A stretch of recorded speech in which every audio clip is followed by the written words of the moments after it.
Happy Wednesday and Muharram to all. நேற்று night காதம்பரோட அப்பா லேட்டாக வரேன்னு சொன்னாங்க. அதனால் நாங்கள் டின்னர் வேலையெல்லாம் முடிச்சுட்டு அவர் டின்னர் வெளியிலே சாப்பிடுன்னு சொல்லிட்டாங்க. கடற்கரை கிச்சனில் ஏற கட்டிட்டு வரவரையும் பாப்பா வெயிட் பண்ணிட்டு இருந்தா படிச்சுட்டு. சரி கொஞ்ச நேரம் பேசிட்டே இருந்து பாப்பா தூங்கிட்டா. அப்புறம் கொஞ்ச நேரம் கழிச்சு அவங்க அப்பாவும் வந்துட்டாங்க. நாங்கள் எல்லோரும் தூங்கிட்டோம். காலையில் எழுந்துக்க கொஞ்சம் லேட் ஆகிடுச்சு.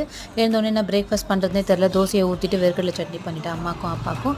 முட்டையும் ப்ரெட்டும் இருந்தது, அது பாலாக போய்டுன்ட்டு ஃப்ரெஞ்ச் டோஸ்ட் பண்ணலான்ட்டு நல்லெண்ணெய் வாங்கிட்டு வந்தது, அது பாட்டிலில் ஊற்றி ஸ்டோர் பண்ணி வச்சேன். கேரட் வந்து தேங்காய் பால் போட்டு ஜூஸ் போட்டேன் இன்றைக்கி பிரேக்ஃபாஸ்ட்டுக்கு பாப்பாக்கும் அவருக்கும். முட்டையை வந்து பாலில் உடச்சி ஊற்றி கொஞ்சமாக மிளகுத்தூள், மஞ்சத்தூள், உப்பு, சக்கரை போட்டு நல்லா மிக்ஸ் பண்ணிவிட்டு ப்ரெட்டை வந்து அதில் டிப் பண்ணி ஃப்ரை பண்ணி எடுத்தால் ஃப்ரெஞ்ச் டோஸ்ட் ரெடி. அது கூட வந்து கேரட் ஜூஸ் போட்டுருந்தேன், சர்வ் பண்ணியாச்சு பிரேக்ஃபாஸ்ட்டுக்கு. அடுத்து லஞ்ச் பார்த்தீங்கன்னா அரைக்கீரை நீத்தே வாங்கி வச்சுருந்தேன், புளி போட்டு கடைஞ்சிடலான்ட்டு அது வேக போட்டுட்டேன் ஒரு பக்கம். அம்மா வந்து ரசம் தாளிச்சிடுறேன்னாங்க. சிக்கன் வாங்கிட்டு வந்து அதையும் தாளிச்சிடுங்கம்மா சூப்பராக பண்ணுறீங்கன்னு சொன்னேன். சரி அதையும் அவங்களே செஞ்சுட்டாங்க. ரொம்ப டேஸ்ட்டாக அந்த சிக்கன் தொக்கு. முட்டை வேக வச்சுக்கிட்டோம். இவ்வளோதான் வேணும். உங்கள் வீட்டில் என்ன வேணும்? கண்டிப்பாக பார்க்குறவங்க சப்ஸ்கிரைப் பண்ணிவிட்டு பாருங்கள்.